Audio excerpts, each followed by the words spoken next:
Hi hello friends, welcome back to Media Talks. நான் உங்கள் மௌனிகா. இன்றைக்கி எபிசோட் ஸ்டார்டிங் அப்படியே பாசிட்டிவாகவே போகிற மாதிரி போச்சு. நம்ம யமுனாவோட ட்ராக்கு கடைசியில் நம்ம புரிஞ்சுக்கிட்டோமோ இல்லையோ, நிவின் நல்லாவே புரிஞ்சுக்கிட்டாருங்க நம்ம யமுனாவை. ஸோ பார்த்திங்கன்னா இவ திருந்தவா போகிறா, இவ திருந்தவே மாட்டா அப்படிங்கிற மாதிரி தான் காவேரி கிட்டே இருக்கட்டும் எல்லாருக்கிட்டையும் மன்னிப்பு கேட்கும்போது அவரோட மைண்ட் வாய்ஸ் இருந்துச்சு.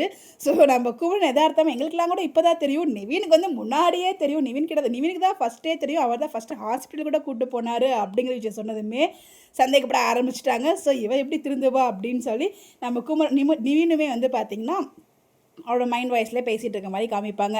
ஸோ இன்றைக்கி எபிசோட் ஃபுல்லாக இந்த ஒரு விஷயம் நோட் பண்ண வேண்டியதாக இருந்துச்சு. அதுக்கப்புறம் பார்த்திங்கன்னா சாரதாமா பரபரன்னு இந்த மாப்பிள்ளைக்காக அப்படியே விழுந்து கவனிக்கிறாங்க. ஸோ சாப்பாட்டில் பார்த்திங்கன்னா விதவிதமாக சமைச்சிட்ருக்காங்க. ஸோ பார்த்திங்கன்னா காலையில் ஏதாச்சும் டிஃப்ரெண்ட்டாக செஞ்சு கொடுக்கணும் அப்படின்னு சொல்லிட்டு, ஸோ இவனால் பார்த்திங்கன்னா குழந்தைக்காக தான் நான் சேர்த்துக்கணும்னு நினச்சேன்.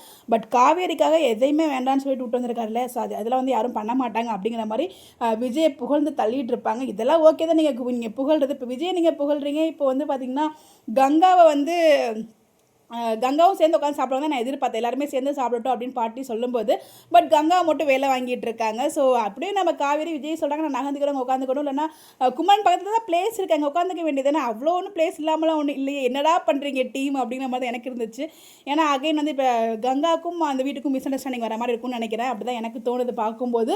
ஸோ அதுக்கான ஒரு முதல் படியாக தான் இன்றைக்கி நான் கங்கா மட்டும் நிற்க வச்சுட்டு மற்ற எல்லாரும் உட்கார சாப்பிட வச்சது நான் அப்படி தான் ஃபீல் பண்ணேன். எத்தனை பேர் இப்படி ஃபீல் பண்ணீங்கன்னு சொல்லி மறக்காமல் கமெண்ட்டில் ஷேர் பண்ணுங்கள். ஸோ நம்ம இவங்க இருக்காங்க இல்லையா யமுனா, அவங்ககிட்ட உண்மை சொன்னதுக்கப்புறம் அவ்வளோ சந்தோஷமாக ஃப்ரூட்ஸ்லாம் வாங்கிட்டு இப்போ தான் எனக்கு ரொம்ப சந்தோஷமாக இருக்குது, கங்கா விட நீ ப்ரெக்னென்ட் ஆனது எனக்கு ரொம்ப ஹாப்பியாக இருக்குது அப்படின்னு தாறுமாறு அப்படி பேசிகிட்டே இருந்தாங்க. இதுக்கெல்லாம் காரணம் ஸோ நம்ம லைஃப் சேவ் ஆகிடுச்சு அப்படிங்கிற ஒரு எண்ணம் மட்டும் தான் அவங்க தெரிஞ்சவே இல்லை. பட் ஏதாவது இருந்தாலும் சரி, இந்த ப்ரெக்னென்சி தெரிஞ்சதுக்கப்புறம் கொஞ்சம் மாறிடுவாங்கன்னு நினச்சேன். பட் அதுக்கப்புறம் ஃபஸ்ட்டு தெரிஞ்சது நிவினுக்கு அப்படிங்கும்போது அவங்களோட தாட்டே வேறு மாதிரி தான் போகும்னு நினைக்கிறேன். அதுக்கப்புறம் விஜய் காவேரி நிவின் யமுனா அண்ட் குமரன் இவங்களாம் மட்டும் வெளில நின்று பேசிகிட்டு இருப்பாங்க. அந்த ஒரு கான்வர்சேஷனுமே நல்லா இருந்துச்சு. விஜய் வித் காவேரி கான்வர்சேஷன் ரொம்பவே நல்லா இருந்துச்சு. ஸோ நீங்கள் இன்றைக்கி எபிசோட் பார்த்தீங்களா, எப்படி இருந்துச்சு, உங்களுடைய கருத்துக்களை மறக்காமல் கமெண்ட்டில் ஷேர் பண்ணுங்கள், உங்களோட பாயிண்ட் ஆஃப் வியூஸ். ஓகேங்களா, பை பாய்.